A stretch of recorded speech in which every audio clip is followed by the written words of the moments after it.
नमस्कार, आदाब, स्वागत है आप सभी का। आप देख रहे हैं टीएस न्यूज चैनल। वक्त हो चुका है दिन भर की बड़ी खबरों का, तो आइए एक नज़र डाल लेते हैं दिन भर की बड़ी खबरों पर फटाफट अंदाज में। चुनाव से पहले भाजपा को लगा 440 वोल्ट का झटका, 1000 से भी अधिक नेता कांग्रेस में शामिल। मोदी शाह के पैरों तले खिसकी जमीन, भाजपाइयों में मचा हड़कंप, कांग्रेस खेमे में जश्न की आंधी। आगे बढ़ने से पहले वीडियो को लाइक कर लें, चैनल पर नए हैं तो चैनल को सब्सक्राइब कर लीजिए, साथ में बेल आइकन भी प्रेस कर लीजिए और वीडियो को ज़्यादा से ज़्यादा लोगों में शेयर कीजिए। और आप किस राज शहर से न्यूज़ को देख रहे हैं कमेंट में ज़रूर लिखें। कांग्रेस की जन संवाद पदयात्रा में शामिल हुए हजारों कांग्रेस की पूरी जानकारी आपको विस्तार से देंगे, वीडियो को अंत तक जरूर देखें। बता दें कि शहर कांग्रेस कमेटी की तरफ से आयोजित जन संवाद पदयात्रा के दूसरे दिन शुक्रवार 8 सितंबर की शाम कांग्रेस नेता व राज्य के विपक्ष नेता विजय वट्टेद्वार की प्रमुख उपस्थिति में संपन्न हुई जन संवाद पदयात्रा में भारत जोड़ो नफरत छोड़ो संदेश प्रसारित करने के लिए हजारों कांग्रेस कार्यकर्ता शामिल हुए।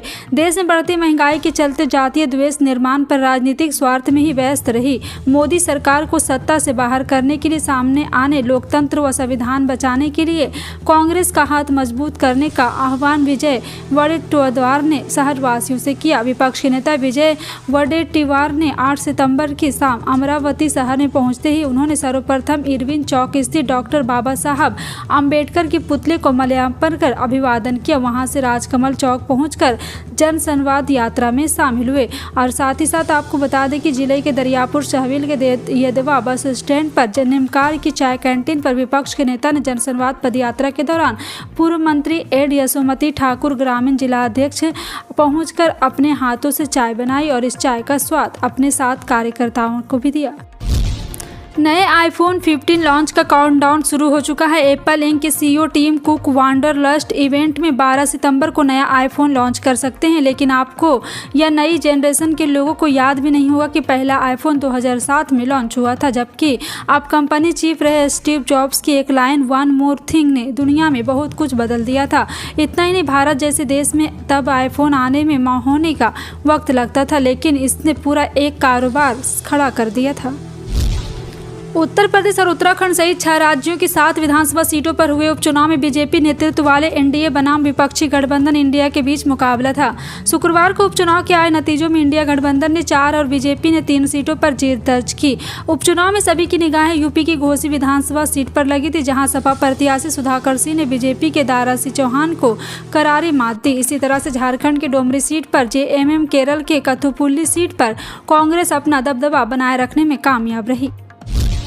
भारत के दिल्ली में G20 समिट का आयोजन हो रहा है। इस कार्यक्रम को सिर्फ सफल ही नहीं बल्कि ऐतिहासिक बनाने के लिए विशेष तैयारियां की गई है। जिस तरह से दिल्ली को सजाया गया है उससे इस बात का ध्यान रखा गया है कि दुनिया के जो भी बड़े बड़े नेता आ रहे हैं वो भारत की संस्कृति से रूबरू हों। जहां जहां विदेशी मेहमान जाएंगे वहां वहां भारतीय संस्कृति से जुड़े प्रतीकों को लगाया गया है।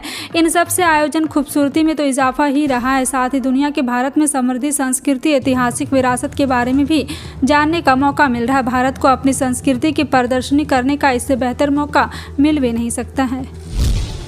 अमेरिकी राष्ट्रपति जो बाइडेन G20 शिखर सम्मेलन के शुरू होने से एक दिन पहले भारत पहुंचे और प्रधानमंत्री मोदी के साथ द्विपक्षीय वार्ता की। इस वार्ता का असर लंबे समय तक दिखेगा, क्योंकि भारत और अमेरिका अब रिन्यूएबल एनर्जी पर साथ मिलकर काम करेंगे। दोनों देशों ने मिलकर एक रिन्यूएबल इंफ्रास्ट्रक्चर इन्वेस्टमेंट फंड बनाने पर सहमति बनाई है। इससे शुरुआती तौर पर $1 अरब और निवेश करने किया जाएगा और ये निवेश आधा आधा होगा, यानी भारत $50 करोड़ का निवेश इसमें करेगा।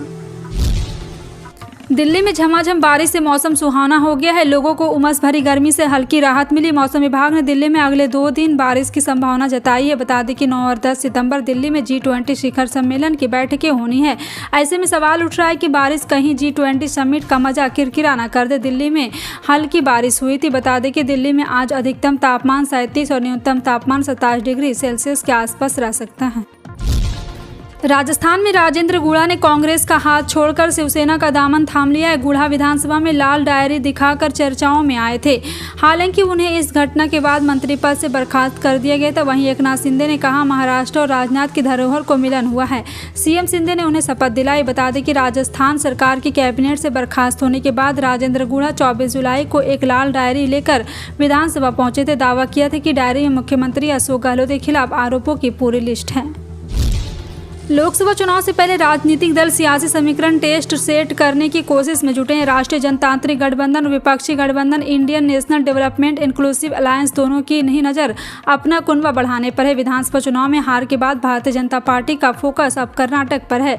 कर्नाटक में कांग्रेस की सरकार है। बीजेपी दक्षिणी के अपने इस दुर्ग में 2019 का प्रदर्शन दोहराने की कोशिश में। खबर है कि भारतीय जनता पार्टी और जनता दल के बीच गठबंधन को लेकर बातचीत चल रही है। असम कैबिनेट ने शुक्रवार को केंद्र सरकार से पूरे राज्य से सशस्त्र बल विशेष अधिकार अधिनियम यानी अफस्पा और शांत क्षेत्र अधिनियम को हटाने की सिफारिश करने का फैसला किया। यह निर्णय मुख्यमंत्री हेमंत बिस्वा शर्मा की अध्यक्षता में हुई कैबिनेट बैठक के दौरान लिया गया। बैठक के बाद पत्रकारों से बात करते हुए शर्मा ने कहा, असम में अफस्पा के अशांत क्षेत्र अधिनियम 1990 से प्रभावी है। पश्चिम बंगाल और कर्नाटक के बाद झारखंड के डुमरी में हुए उपचुनाव में मुस्लिमों ने अपने वोट को बिखेरने नहीं दिया। पूरे समुदाय के मिलकर झारखंड मुक्ति मोर्चा पर भरोसा जताया और ओवैसी फैक्टर को फेल कर दिया। डुमरी में मुस्लिम की बड़ी आबादी होने के बावजूद एमआईएम प्रत्याशी को सिर्फ 3471 वोट मिले, जो नोटा में भी कम है। जबकि वर्ष 2019 में विधानसभा चुनाव के आंकड़े की गौर करें तो ऑल इंडिया मजलिस इत्तेहादुल मुस्लिमीन प्रत्याशी अब्दुल मुबीन रिजवीन को यहाँ पे 24,132 वोट मिले थे। सावरिन गोल्ड बॉन्ड स्कीम 2023 से 24 की दूसरी सीरीज सोमवार यानी 11 सितंबर से खुल रही है। इसमें 15 सितंबर तक निवेश कर सकते हैं। इस बार के लिए सोने की कीमत 5,923 रुपये प्रति 1 ग्राम तय की है। इसमें ऑनलाइन और ऑफलाइन दोनों तरह से निवेश किया जा सकता है। फिलहाल आपका इन सभी खबरों पर क्या कहना है, कॉमेंट सेक्शन में टाइप करके जरूर बताएं। इसी तरह के पल पल की अपडेट जानने के लिए जुड़ रहे हैं आप अपने NTS न्यूज़ चैनल से। मिलते हैं अगली बड़ी खबर में, तब तक के लिए जय हिंद।